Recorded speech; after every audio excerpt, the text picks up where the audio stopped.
Namaste Adab, Sat Sri Akal. So I wonder if this is only an excuse to explain away a perpetual state of poverty. That is, what does it mean? Perpetual state, a continuous state of poverty.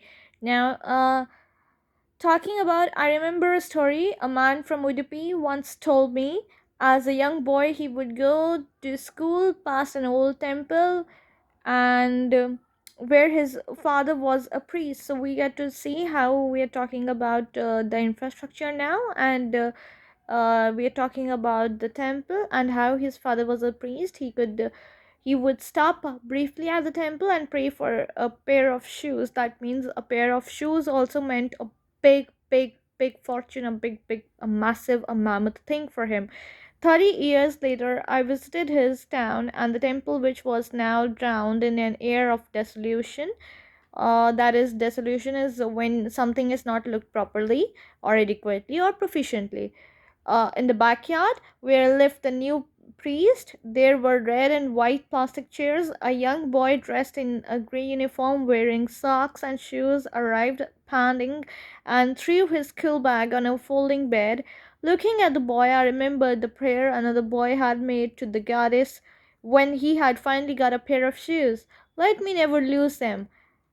Very important, let me never lose them. This was uttered this These were the words that were uttered by him. The goddess had granted his prayer. Young boys like the son of the priest now wore shoes, but many others, like the rag pickers in my neighborhood, remained shoeless. My acquaintance with, that is, knowing someone, acquaintance is knowing what someone, so my acquaintance with the barefoot rag pickers leads me to Simapuri. Now Simapuri, if we talk about Simapuri, it's a place on the periphery, that is on the outskirts of Delhi, yet miles away from it. So it is on the periphery of Delhi, it is on the outskirts of Delhi, yet it is very far away from the main center, that is Delhi, from the center, right? Metaphorically, those who live here are squatters who came from Bangladesh back in 1971. Sahib's family is among them. Simapuri was then a wilderness.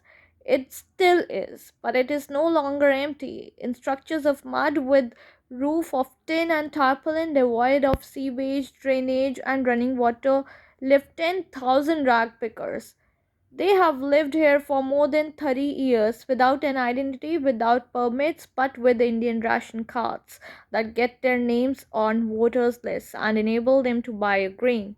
Now, very important, they have lived here for more than 30 years without an identity, without permits, without any sort of permission, but with ration cards. Now, how is it possible? Obviously, in order to get their names on the voters' list, in order to cast their votes, and because of this entire because of this entire system of politics and politicians, they got their ration cards, they had their ration cards made, and food is more important for survival than an identity. For them, food was something that had importance, uh, more than the identity. So for them, creating an identity was not so important, but food was very important. So if at the end of the day we can feed our families and go to bed without an aching stomach, we would rather live here than in the fields that gave us no grain. Say a group of women in tattered saris, when I asked them why they left their beautiful land of green fields and rivers. Obviously, one would feel that why have they left such beautiful places? Why have they come from there? Wherever they find food, they pitch their tents. They that become transit homes. So whenever they used to find food or a suitable climate to live in, they used to put their tents over there. Children grow up in them, becoming partners in survival, and survival in Simapuri means rag picking. So in Simapuri, if we talk about this place, Simapuri, rag picking is the only way to make both the ends meet to survive. Then And survival in Simapuri means rag picking. Through the years, it has acquired the proportions of fine art. Garbage to them is gold. It is their daily bread, a roof over their heads, even if it is a leaking roof. But for a child, it is even more, even more. So if we talk again, very important, for so through the years it has acquired proportions of fine art. That garbage, collecting the garbage, is also an art. Garbage to them is, it's very valuable. It holds a pivotal place. It has a lot of worth attached to it.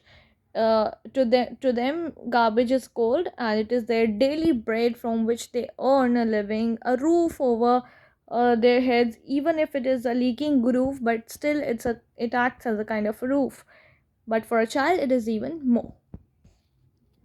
This is Sukriti Joshi signing off. Bye bye.